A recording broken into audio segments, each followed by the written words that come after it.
Buenas tardes, seguidores de la República, gracias por acompañarnos. Hoy estamos en compañía de Mónica Araya, ella es directora de Costa Rica Limpia y especialista en temas de movilidad eléctrica. Buenas tardes, Mónica, y muchas gracias por estar con nosotras. Encantada, muchísimas gracias. Mónica, estuvimos viendo en las redes sociales de Costa Rica Limpia y en sus redes sociales también que viene casi que llegando de Chile, andaba conociendo el proyecto de buses eléctricos en América. Sí, hay que decirlo otra vez, más grande de América Latina, sí, es increíble. Cuéntenos sobre el proyecto, ¿cuántos buses, cómo funcionan? Encantada. De hecho, esos buses ya son parte de Transantiago. No decir, es como, un piloto, ni una prueba, nada. Ya yo los vi y hice la prueba de irme a una calle céntrica y los vi pasar. Es decir, no es que están en un laboratorio, en una universidad para pruebas. Ya eso pasó. La tecnología ya está aprobada. Entonces, como a mí este tema me interesa, lo que me interesó aún más es que muchas veces cuando yo posteaba algo con un bus en Ámsterdam o en algún bus en Oslo, pues siempre había como este comentario de que, pero eso es Europa, ubíquese. Y entonces la parte bonita de la historia es que esta historia se está haciendo en América Latina. Entonces, como bien dijiste, es un proyecto, no deberíamos ni siquiera decir eso, es una realidad, y en este momento es la flota de buses eléctricos más grande de América Latina, y en países en desarrollo como Costa Rica, Chile, México, es la segunda flota más grande después de China, porque obviamente China ya tiene 175,000, entonces ya China es una categoría aparte. Pero entonces, para resumir, es una flota que ya integró 100 buses eléctricos al 100% eléctricos de batería. Cuando yo estaba allá llegaron otros 100 buses y estos van a ser integrados en marzo, y Transantiago dijo que esto es solo el inicio. Entonces podemos hablar de esas características de las flotas, y luego te puedo contar de algo muy interesante, al menos para mí, y que creo que podría ser interesante para nosotros como costarricenses, y es el concepto de una electroterminal, que es la más grande que hemos tenido en la región, y que es un concepto surreal, porque una cosa es lo que yo les pueda contar, pero otra es ya verla en operación. ¿Y cómo es la logística con los buses, la carga, la terminal? La terminal. Bueno, vamos a ir por partes porque es mucha información, pero en resumido, es un bus que tiene 12 metros y le caben 81 personas. Es un bus que tiene 2 baterías, una en el techo y una batería en la parte de abajo, es decir, los pasajeros que van atrás van sentados en esa batería. El rango de una recarga es de 250 kilómetros, y esa recarga se hace en la madrugada, es decir, el bus funciona en el día. Yo de hecho he puesto videos en Costa Rica Limpia, pueden ver a una persona de la terminal explicando el bus, porque no hay nada mejor que los mismos operadores. Entonces, ¿qué pasa con la gente que los usa? Porque eso es lo que quisiera también enfatizar. He notado que en Costa Rica casi siempre que tratamos de hablar de estos temas le preguntan o a los que operan los buses o le preguntan al que vende buses, pero cuando le preguntamos a una persona cansada a las 6 de la tarde qué piensa de los buses que usa. Entonces quisiera ir introduciendo aquí la variable de que si hay algo que ha quedado claro con los buses eléctricos es las buenas calificaciones de la ciudadanía, de los usuarios. Entonces, ese bus de 12 metros, de 81 personas, además de que es eléctrico y no usa diésel del todo, ni gasolina, no hay nada líquido que se queme y que salga por un tubo de escape. Ni siquiera tienen mufla. No tienen mufla, y además no hacen ruido. Además de eso, ojo, tienen aire acondicionado, lo cual hace muy feliz al conductor o conductora, porque también hay muchas mujeres, ahí las vi. Hace muy feliz a los usuarios porque justamente están en verano, y el sábado pasado fue el día más caluroso en la historia de Chile, al menos en la historia de 106 años de de récords que tienen. Entonces ir en un bus con aire acondicionado pues genera una experiencia mucho más agradable para los usuarios.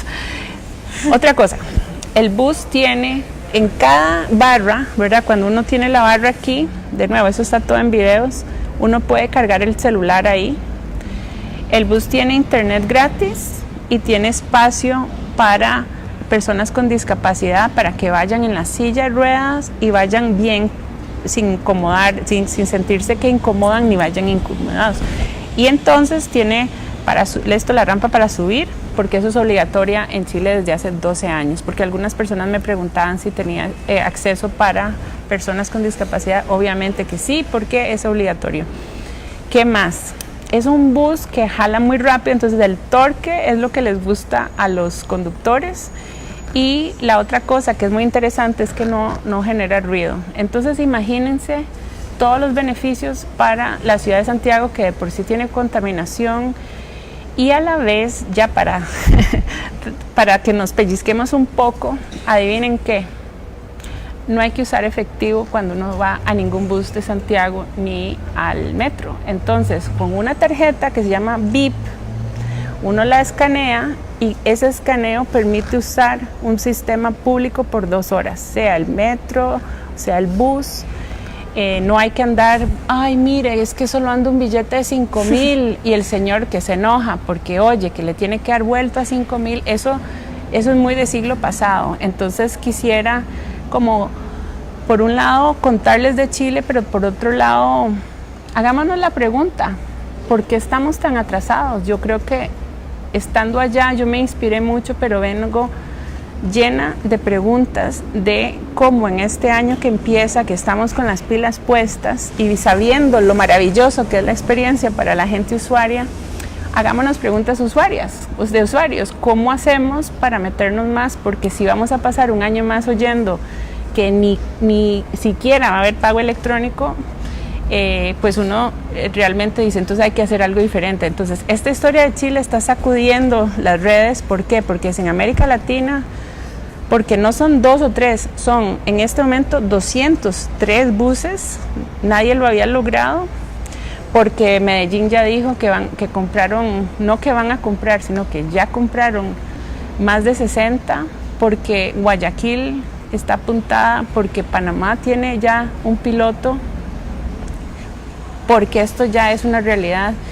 Y en Costa Rica tenemos electricidad renovable, entonces realmente es muy incómodo. Yo sé que es incómodo decir que no usan gasolina y que no usan diésel, y yo me imagino que habrá gente viendo el programa y diciendo, bueno, pero en Costa Rica otras condiciones aplican, y yo me pregunto, al contrario, más bien las condiciones aplicarían para que fuéramos libres, porque francamente lo más interesante del piloto que hicieron en el 2017 fueron las altísimas calificaciones de los usuarios, 6.3 de 7 puntos.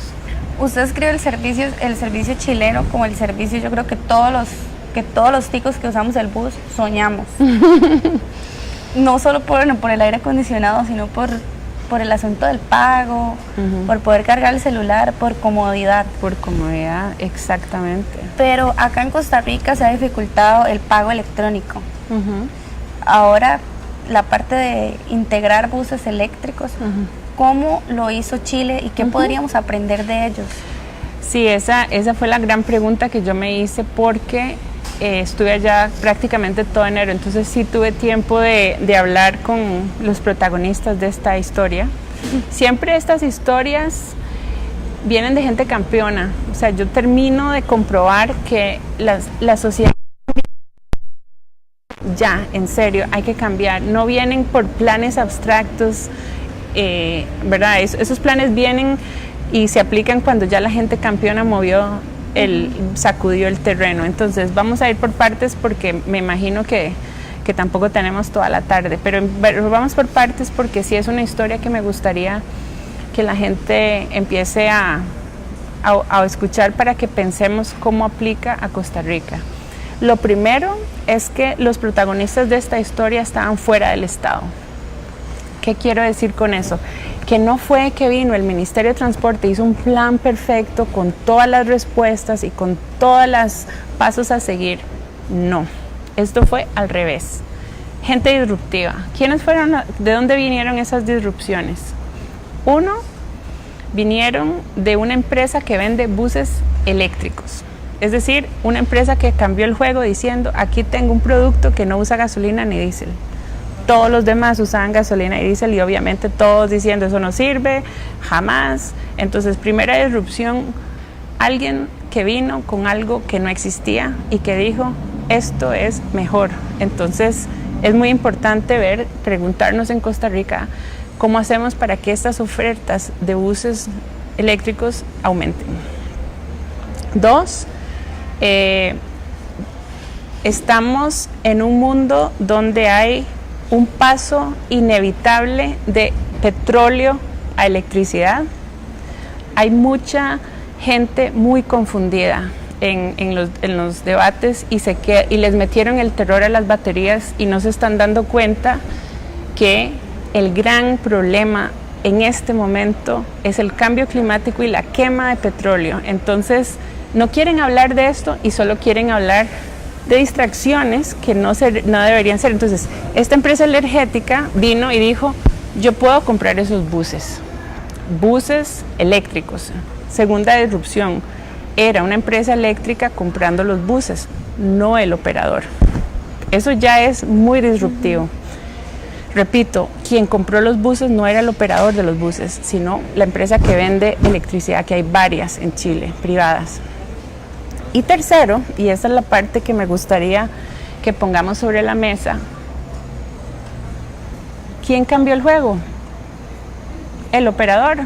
Un operador se salió del canasto. ¿Qué hizo? Entrar en un piloto, aprender de la tecnología y ver los ahorros que esto tenía. Ese es el punto. También. Y yo me fui a sentar con con estos tres. Esa historia tiene el elemento de quien ofrece la tecnología, quien ofrece la electricidad y quien opera el bus. Y cada uno me contó su lado de la historia. Pero la que a mí me dejó pensando más, y tal vez haya algún operador que esté viendo esto o que lo vea después, el operador fue un campeón, porque el operador venía de un gremio que está amarrado al diésel. El operador viene de un gremio que se resiste al cambio. No, es que las baterías son un problema. ¿Saben qué? En serio, aprendan de la tecnología antes de opinar de los problemas de la tecnología. Y el operador fue un valiente porque lo que hizo fue decir, ya lo probé, vi los ahorros, podemos después hablar de los ahorros, y yo me apunto con 100. Eso es un acto disruptivo porque lo hizo el operador antes que cualquier otro operador. Entonces, yo personalmente, dado que trabajo en temas desde la ciudadanía, desde los usuarios, y lo que me interesa es un país donde haya menos contaminación, lo que más espero es que en nuestro país haya algún campeón o campeona en el mundo de los buses que diga, yo me voy a apuntar porque mi nieta me dijo, o porque mi hija, o porque yo quiero hacer un negocio de buses diferente. Entonces, hay mucho que contar, pero digamos lo que quiero dejar muy claro es que fue una disrupción que sacudió el sistema y que pasó, ojo, de 2 buses, 2 en un piloto en el 2017 a 203. Es decir, no fue que fueron de 2 a 3, de 3 a 6, de 6 a 8 y se les fueron 8 años llegando a 203. No, es que es impactante. Fue un piloto de 2 en el 2017 y 2019 tienen 203 y dicen, esto es el inicio. Entonces, otra cosa, vamos a ponernos a imaginar a un niño o una niña, vamos a ponerle Pablito y Ana, y nosotros ponemos a Pablito y Ana en un garaje con una mufla, con un bus con una mufla, y en un garaje donde hay un bus eléctrico sin mufla, en el que tiene diésel y gasolina. Ese niño va a respirar humo y va a oír ruido. No hay que imaginarlo mucho, o sea, hemos visto cómo están las calles. En el otro, el bus encendido no hace bulla, no tiene humo y no tiene esta contaminación. Entonces, independientemente del tema del petróleo, está el tema de la contaminación atmosférica. 9 de cada 10 ciudadanos en el mundo no respiramos aire limpio.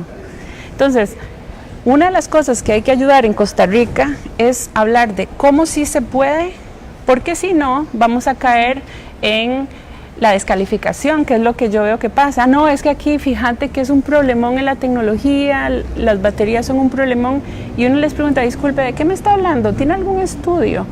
Y es puro prejuicio. Entonces, enamorémonos de esto primero, informémonos, veamos los videos, y una vez que hayamos absorbido la experiencia de Chile, de las terminales, hagamos preguntas de cómo hacemos para ir probando en Costa Rica, más que cerrarnos, que es lo que le está pasando a mucha gente, y tener miedo, el miedo es un muy mal consejero. Sino quedarnos diciendo, eso era en Europa y ahora eso era en Chile, y luego llega a Panamá y decimos, no, eso es en Panamá, y que llegue a todos los países y no llegue a Costa Rica. Sí, Mónica, en Facebook nos consultan sobre la parte de las baterías de los buses. Antes de que empezáramos la transmisión, usted me estaba enseñando la estación. Entonces, me gustaría así que le contara a ellos la parte de las electrolineras, los paneles solares y cómo la empresa trabaja el desecho de las baterías de los buses. Sí, me encanta que hagan esa pregunta porque es un indicador de que les están metiendo miedos muy... es un miedo que paraliza, porque entonces me hace mucha gracia, porque entonces la implicación es quedémonos con los buses de petróleo y diésel, y sabemos que eso ya no es una opción. No solo petróleo y diésel. Perdón, gasolina y diésel. Cómodos, sí, y que además no son es cómodos. como... sí, entonces antes de entrar al tema de la batería, vamos a repasar antes. Primero hay que hablar de petróleo, hay que hablar del impacto de la extracción, el uso de gasolina y diésel, mucho antes de hablar de las baterías. Primero, porque entonces no se vale tener preocupaciones existenciales de baterías y no haber pensado en el impacto en la salud del diésel y de la gasolina. Diésel, Organización Mundial de la Salud lo declaró cancerígeno. Calma con lo de las baterías, porque de verdad que la gente que está hablando no es experta en el tema y entonces están opinando. Entonces, las baterías, ya lo explicaba en el bus, están arriba y abajo. Son baterías que en este momento están operando ya en 175,000 buses en China. Por ejemplo, en el caso de las baterías de carro, muchas de estas baterías van a tener más vida útil que el mismo carro, porque está todo el campo de innovación para la segunda vida de las baterías. Tienen módulos y uno puede arreglar el módulo. No es que una batería eventualmente tiene un problema, hay que quitarla y tirarla a un río. Alguien les metió el miedo de que todo era tirar a ríos. Entonces, me hace mucha gracia como en el imaginario tico no se puede hablar de buses sin que alguien saque lo de las baterías, porque han estado oyendo que eso es un problema, pero eso viene de la misma gente que se resiste al cambio. Segundo, las baterías no son tan complicadas en el sentido de que, y hay un video que les grabé con una persona que las explica muy bien, porque es el señor que usa el bus, uno de los que está ayudando a entrenar a otros conductores. Ese bus está operando durante el día y ese bus llega a la terminal. Esta terminal carga 67 buses y la segunda terminal carga 33. Esos buses se están cargando en la madrugada y dependiendo de qué tan vacía está la batería, pueden durar 4 o 6 horas. El costo de operación para el busero en Chile es de 11 centavos de dólar versus 45 centavos de dólar americanos versus 45 en diésel. Entonces, cuando usted habla con el operador, lo que él le dice es, claro, si no contamina y tal, genial. Pero hay un tema ahí duro que es el bolsillo. Y lo que sí se debe decir, porque probablemente esa es otra pregunta que puedan hacer, es ¿cómo se financia? Bueno, ya les dije, se financia con una empresa que compra los buses y la empresa hace un leasing, un alquiler mensual a la empresa operadora.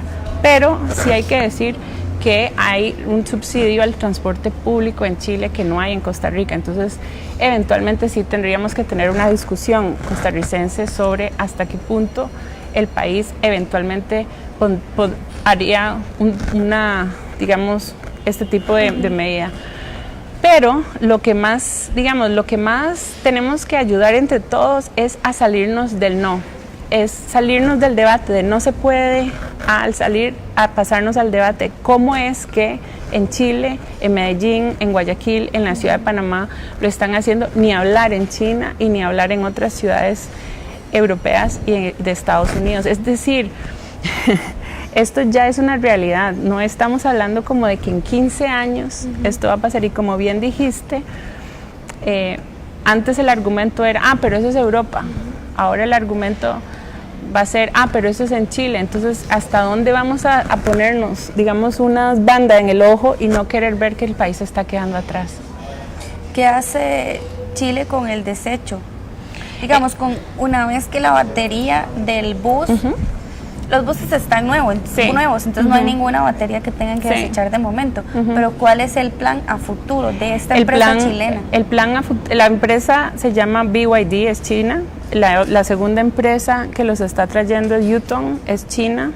Y el tema de las baterías es un tema que no es una emergencia. El tema de las baterías, calma, es una tecnología ahí. Un ecosistema de gente sumamente sofisticada y es un tema, por ejemplo, yo tengo también carro eléctrico y está garantizada por 8 años y hay una innovación. Entonces lo que me hace mucha gracia es, háganse la pregunta, ¿quién nos está asustando tanto? Porque tal vez, Mónica, tal vez es que a veces puede que la gente tenga la percepción de con las baterías convencionales, sí, bueno, que uno le ponía un juguete cuando estaba pequeño, un control, entonces bueno, eso es muy normal, por ejemplo, útil relativamente rápido y hay que desecharlas, entonces bueno, entonces hay que eventualmente, lo que sí sería bueno es que primero hay que leer más sobre las baterías y no es que se acaban al año siguiente, o sea, ninguna empresa se va a meter en esto para perder dinero, entonces ni el que presenta el bus ni el que hace las baterías. Otra cosa que hay que decir, muy interesante de Chile, es que los buses eléctricos y los carros eléctricos usan más cobre que los carros de diésel. Entonces, Chile es un país productor de cobre y también las baterías llevan litio y el litio está en Chile, en Argentina y en Bolivia.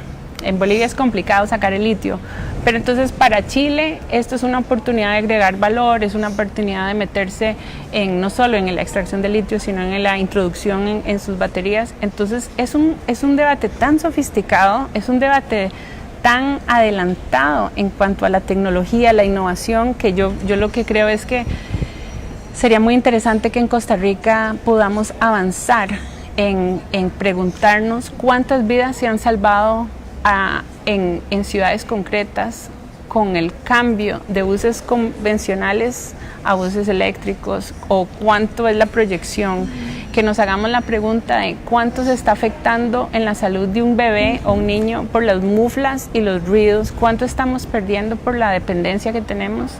Y sobre todo, creo que una de las cosas que a mí me parece más interesante es hablar del plan de transición, por ejemplo, en Recope, en las gasolineras, en los vendedores de buses, para que no sea un tema como que asuste tanto, porque yo creo que tendremos usuarias y usuarios felices, hagamos el cambio, y esa oferta de tecnología ya existe allá afuera, pero la estamos bloqueando nuestras propias digamos, trabas costarricenses de que no queremos tal vez aceptar la realidad de que estamos muy atrasados. Entonces, yo personalmente sí creo que la solución y lo que más tenemos que hacer en 2019, ahora que estamos fresquitos este año, es hacer mucha educación con los usuarios, empoderar a la gente y sobre todo encontrarnos formas muy creativas de contar esas historias de usuarios costarricenses, niños, jóvenes,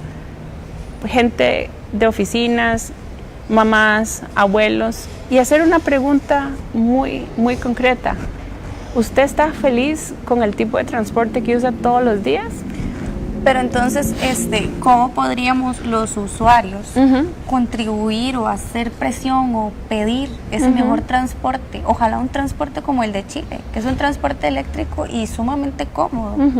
Yo creo que es una mezcla. Yo creo que vamos a tener que ser muy creativos y muy constructivos al principio tenemos que empezar con lo que ya es posible a nivel tecnológico, visibilizarlo primero. Entonces decir, esto ya es posible en estas ciudades, y ir contando esas historias positivas y decir, y números, ¿verdad? Y segundo, complementar esas historias positivas con las realidades de Costa Rica. Entonces, digamos, estos primeros 3 meses, encontrarnos la forma con los colectivos urbanos, con los medios, de ir visualizando, digamos, unas 10 historias de usuarios. Y luego ver la diferencia entre lo que se puede aspirar y lo que es la realidad, y entonces hablar de la brecha. Y por otro lado, y esa es la parte que me interesa, es a raíz de las experiencias de usuarios, que no es necesariamente en Costa Rica van a ser muy felices, porque francamente las historias a veces son de terror, son de terror, o sea, ¿para qué no decirlo? Y luego entonces crear crear 2 tipos de debates. Uno, obviamente poniéndole presión al MOB, porque realmente tienen una deuda moral con nosotros, y decir, bueno, desde la institucionalidad, ¿qué se puede hacer? Pero como la institucionalidad es tan lenta, hacer un giro también y decir, ¿dónde están los campeones del sector privado? Porque si hay algo que me quedó claro en el caso de Chile, es que la innovación, la disrupción no vino de la institucionalidad pública, vino del sector privado, que quiso, por un lado, hacer un salto a la nueva tecnología, la empresa que vende electricidad hacer ese salto y meterse al tema de transporte público eléctrico, y el tercer salto, el operador campeón que se compró esto como algo que le permitía ahorrar, pero le permitía diferenciarse. Entonces, si alguien está escuchando y quiere ser ese campeón o campeona desde el mundo de los buceros, realmente creo que la misma comunidad de usuarios le va a hacer una estatua, porque ya cansa lo que tenemos. Mónica, definitivamente es un compromiso que tenemos que asumir todos, que tiene que asumir gobierno, empresa, exactamente, y usuarios, y que Costa Rica no se queda atrás, porque como usted mencionaba, ya Colombia, Panamá, bueno, Ecuador Chile empezó, bueno, y Chile sí. Así que yo sí creo que este año vamos a ver cosas hay noticias positivas. Lo que sí tenemos que hacer es, de nuevo, pasar del debate de no se puede al debate cómo sí se puede. ¿Cómo podemos lograrlo? Mónica, muchísimas gracias por Encantada. acompañarnos y compartir su experiencia con nosotros, por empoderar a los usuarios y bueno, pues hacer el llamado a las empresas. Muchísimas gracias por estar con nosotros esta tarde. Muchas gracias a ustedes por seguirnos. Gracias.